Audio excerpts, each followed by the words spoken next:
വൻദോഷമിൽ നാലാണ് പലിശ സഹോദര, അത് അഗ്നികുണ്ഡം തന്നെ അടിമുടി താഴ്വര. ശൈത്താൻ്റെ ഉപദ്രവമേറ്റ് മജ്നൂൻ പോലെയായി എഴുന്നേൽക്കും അവനെന്നാണ് ഖബറിൽ നിന്നുമായി. ഖുർആൻ ഷരീഫ് ഇത് വ്യക്തമായി പറയുന്നതാ. അൽ ബഖറയിൽ നീ നോക്കിയാൽ കാണുന്നതാ. മുഖം കുത്തി വീഴും വീണ്ടും എഴുന്നേൽക്കുന്നതാ. ഈ രീതിയിൽ അവൻ മഹ്ശറിൽ എത്തുന്നതാ. സ്വർഗത്തിലേക്ക് പ്രവേശനം നൽകാതെ തടയപ്പെടും ഉരുകുന്നതാ വല്ലാതെ. അവർക്കുള്ള ഉദരം വീർത്ത് വീങ്ങി ഉരുണ്ടതാ. അതിനുള്ള മുഴുവൻ പാമ്പ് കൊണ്ട് നിറഞ്ഞതാ. തിന്നുന്നവൻ തീറ്റുന്നവൻ എഴുതുന്നവൻ അതുപോലെ തന്നെ സാക്ഷിയായി നിൽക്കുന്നവൻ. ലഅനത്ത് നബിയിൽ നിന്നിവർക്കെല്ലാവർക്കും വന്നെന്ത് മുസ്ലിമിലുണ്ട് നോക്കാം ആർക്കും. ഇത് ആദ്യമിൽ കൂമ്പാരമായി കണ്ടാലും ദീർഘായുസ്സും ഇല്ലാത്തതാണ് മാലും എന്നുള്ളതും നബി മുസ്തഫ പറയുന്നതാ. സവാജിറിൽ നീ നോക്ക് ഒന്നിൽ വന്നതാ.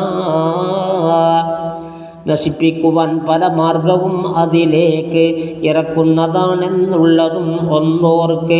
അതുമാത്രമല്ല അവനുള്ള സദഖകൾ ഒന്നും സ്വീകാര്യമല്ലെന്നാണ്. അമലുകൾ ഒന്നും കൈവിട്ട് കളയും. മരണസമയം മുതലിത് ഖബറിൽ കടന്നാൽ ശിക്ഷയാണതിനുള്ളത്. പതിവാക്കി വന്നാൽ പലിശയും അതുകൊണ്ട് പുറത്താകുവാൻ മതി ദീൻ വെടിഞ്ഞും കൊണ്ട്. കാക്കൻ്റെ റബ്ബേ അപകടം ഇതിൽ നിന്ന് മരിപ്പിക്കണേ ഇസ്ലാമിലായി തന്നന്ന്. അവൻ പലിശ വാങ്ങുന്നെന്നറിഞ്ഞാൽ പിന്നെ തടയേണ്ടതാണ് ഹാക്കിമും ഉടൻ തന്നെ. കേൾക്കാതെ വന്നാൽ ഹബിസിടൽ വേണ്ടുന്നതാ. യുദ്ധം നടത്തണമെങ്കിലും ചെയ്യേണ്ടതാ. ഇത് ഖാസിനിൽ നീ നോക്കിയാൽ കാണുന്നതാ. അതിനുള്ള 100 അതിൽ വിവരിച്ചതാ. ഒരു വെള്ളി പലിശയിൽ ഉള്ളതേറ്റം ദോഷമാ. 630 ചേർന്ന് സിനയിൽ മോശമാ. ഇത് നീ ഹദീസിൽ നോക്കിയാൽ കാണുന്നതാ. തൊബറാനി റിപ്പോർട്ടുള്ളതായി തെളിയുന്നതാ. പലിശയുടെ ഇടപാടിൽ സഹായം ചെയ്യലും ശരിയല്ലതും ഉൾപ്പെട്ടതാ കുറ്റത്തിലും.